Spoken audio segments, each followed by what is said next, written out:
Одоо юмны үн хаданд гарсан байна. Бидний амьдрал хаач өрөхгүй байна. Цалин. Тийм учраас өнөөдөр цалингаа нэмүүлэхээр сууж байна. Цалин нэмүүлэхэд одоо дунджаар таних цалин 500 мянга гэж штэ. Энийг за багадаа яг хэдэн төгрөгөөр нэмж хэдэн төгрөг болвол танд яг хангалттай юм шиг санагдаж байна тийм ээ. За ер нь ажилтны цалин ер нь багадаа нэг 800 болгоч, ядахтаа 800 болгочвол тэгээд бид нэг араагайгүй нэг хэрэглээнийхээ юмыг энэ төр аваад байх болов уу гэж бодож байна да. Боловсролын байгууллага маань хямралд өртөөд ажиллах хүчингүй болцсон. Жишээлбэл манай сургууль дээр 3 бага ангийн багш огт байхгүй. 3 ахмад багш маань тэр ажлыг оролж хийгээд илүү цаг аваад чүү 2 сая төрж байгаа шүү дээ. 2 сая 800 хүрэхгүй байгаа.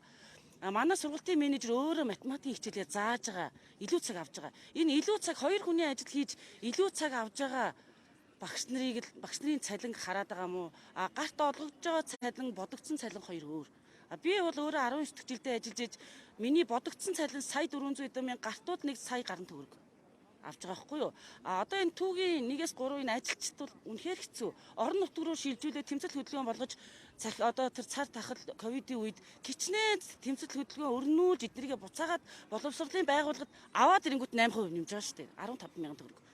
Дээдлэн 15-аас 45 мянга гэж байгаа. Тэр 45 нь болохоор бас яг үйлчлэгч тэр сэлэсэр мужаан жижүүр нь биш байгаа байхгүй юу? Дээшээгээ номын сонч гэдэг юм дээшээгээ явсан байгаа. Ингээд ийм баг байна. Түүгийн ажилтнууд үнэхээр хэцүү байна.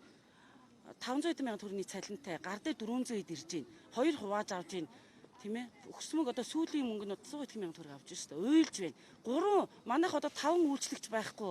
Талбайг нь хувааж цэвэрлж ирсэн. Сая 2 ирээд 3 үйлчлэгч огт байхгүй. Бас л нөгөө хэдэн ажилчид маань талбайг нь хуваагаал цэвэрлээл ингээл ажлын ачаал маш их байна. Тэгээд энэ боловсролын байгууллагаас чинь багш нар ажилчид цухтааж байна. Солонгос руу маш их явж байна. Орон сууцны зээл байна, дахиад хэрэглээний зээлнүүд байна тий. Тэгээд цалингийн зээл байна. Ерөнхийдөө бол зээлээс зээлийн оронд ингээм амьдраад байгаа байхгүй. Тийм учраас бидний ингээд өрнүүлээд байгаа энэ тэмцэл ерөөсөө цалин хөлсөөр доор хаяж биднийг 50% нэмээ. Ингэж бид нар инфляц чинь өссөн шүү дээ. Та мэдж байгаад юмны үн тэнгэл хатцсан байна. Бид нар нөгөө нэг 100 мянгаар авдаг юм чи бид 200-300 мянгад тэр юм авчин шүү дээ. Ийм амар өсөлттэй болсон. Энэ дээр төр энэ улсын их хурлын дээд байгууллагч ерөөс ямар ч анхаарал тавихгүй байгаа байхгүй юу?